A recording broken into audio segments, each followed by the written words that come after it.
My darlings, there are some things in this world that should never be opened, never spoken to, and never awakened, not because they are cursed, but because they were never meant to be found again. Tonight's story begins with something simple, a candle, black as ash, silent as a grave. But some flames do not bring comfort. Some flames are cages, and when that light dies, something else begins to breathe. So stay close to the light tonight, my loves, because once darkness learns your name, it never truly forgets it. This is Whispers in the Dark, the Black Candle. The Blackwater house had been abandoned for years. Locals claimed shadows moved behind its upstairs windows at night, but that didn't stop the estate sale. Marcus, Elise, and Dana arrived just before sunset. Most of the house sat buried beneath dust and decay, but upstairs, inside a dark bedroom beside a cracked mirror, Marcus found the candle. Tall, black, unlit, a strange symbol carved near the base. The moment he touched it, something creaked deep inside the walls. Dana immediately wanted to leave. Marcus bought the candle anyway, and by nightfall, the black candle sat inside his apartment.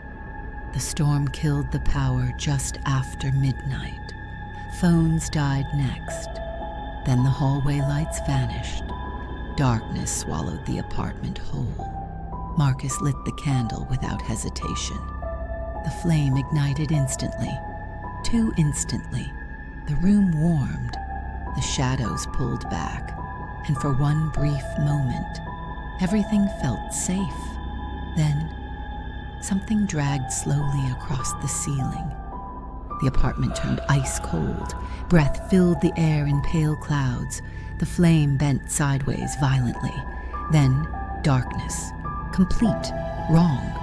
Something moved inside the kitchen. Wet, slow, watching. Donna screamed. The lighter sparked violently. The candle returned, and Dana was gone.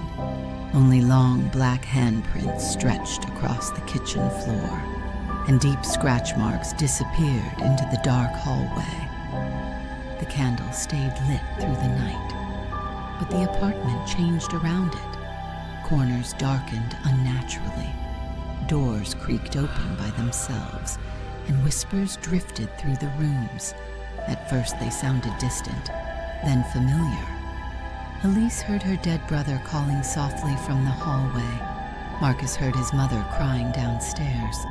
Then, they heard Dana whispering from somewhere inside the darkness, begging them to help her. The darkness was learning them. The darkness didn't stay inside the apartment. It slipped beneath doors, spread slowly through the building, downstairs. An old woman froze inside her kitchen because she recognized the whispers, the darkness. Minutes later, she climbed the stairwell carrying an oil lamp. The hallway grew colder with every step. She stopped outside Marcus's apartment, knocked once. The door opened slowly, and the moment she saw the black candle burning inside, terror filled her eyes. She recognized the symbol carved into the wax immediately. Decades earlier, a grieving widow trapped something ancient inside that candle. The black wax was its prison. The flame kept it asleep, but once lit, the prison slowly destroyed itself.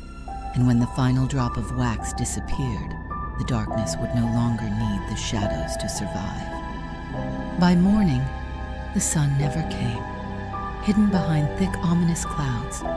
Then they saw it, standing motionless at the end of the hallway, too tall, too thin, its outline twisting unnaturally. And sometimes, they saw Dana's silhouette standing beside it, perfectly still, but terror could still be seen in her eyes. The candle burned lower every hour, and the smaller the flame became, the stronger the darkness grew. Sometimes the entity blew the candle out itself.